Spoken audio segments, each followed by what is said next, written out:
I'm Callum. And I'm Lucy. We're reporting today for Glan Afan's School News Report. Here's Rhiannon and Ryan with today's news. Thanks, Lucy. In other news, President Obama visits the West Bank of Israel to hold talks with the PM Mohammed Abbas. President Barack Obama has arrived in the Palestinian country of Israel. However, the President has experienced disappointment from the Palestinian troops in the province of Ramallah.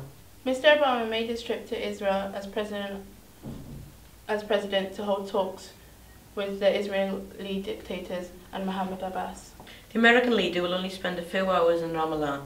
He will make for Jerusalem to give a speech to the people there.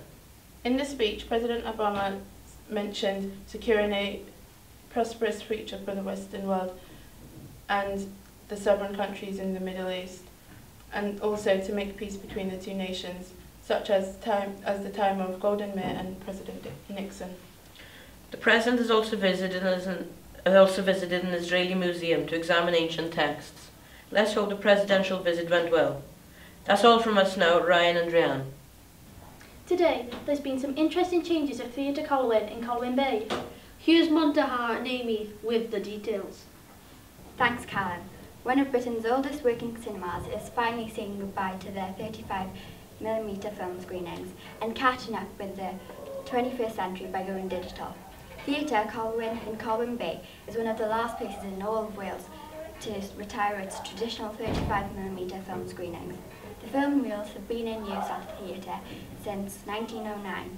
However, on Thursday they had to say goodbye to the 35mm and gave a digital screening of the new James Bond movie, Skyfall. They say it is now one of the most technically advanced cinemas in the country, but there was a sentimental moment when they had to say goodbye to the old projector. The theatre's manager, Phil Batty, said that everything must progress, but it's still sad. I remember when we put the projector in, 6 of us had to carry it up the stairs. However, what we have now is the cutting-edge technology, the best projectors available today. Back to the studio. Glan Afan is no stranger to great drama productions, but this year's project is Fame. Ella and Darcy caught up with choreographer Mrs. Jones to see how it's progressing.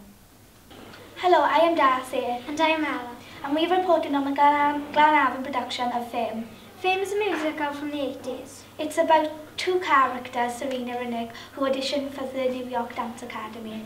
We are now going to interview Mrs. Jones. Hello, Mrs. Jones. Thank you for taking the time to let us interview you. No problem, girls. So how have the auditions been for Fame? They've been going really well. We've had them for about 2 weeks, every lunchtime, and lots of different people have turned up to audition for different parts. Are you looking forward to choreographing the dances? Very much so. Can't wait to get involved and see all the dancers doing their moves on stage. How did you come up with the moves? I looked on the internet for different moves from different productions and put together some easier versions that we could audition to, and then practice them to the main song of Fame. Are you looking forward to the show? Really looking forward to it, can't wait. Wish it was next week. We've got a long time to wait, but we need that really to practice and make it as good as it can be. Okay, thanks again Mrs. Jones for taking the time. Thank you, girls. Head boy of Glan Afan, Daniel, is no stranger to the school productions, but also television. The past year, he's played Little Alan in Sky's TV show Stella. Lauren and Megan sat down with him earlier today. This is Dan. He was cast in the hit series Stella on Sky in 2011 as Little Alan. How did they treat you on set? They're all really nice on set. It was because it was just me and Justin, who plays Ben in Stella as well, and we're the only 2 younger ones out of the cast. So it was very nice because they were all like looking after us, especially because me and Justin, it was both our first times that we'd been on TV or done anything with acting. So we were both very new to it, and there were some experienced actors there with us who were able to help us.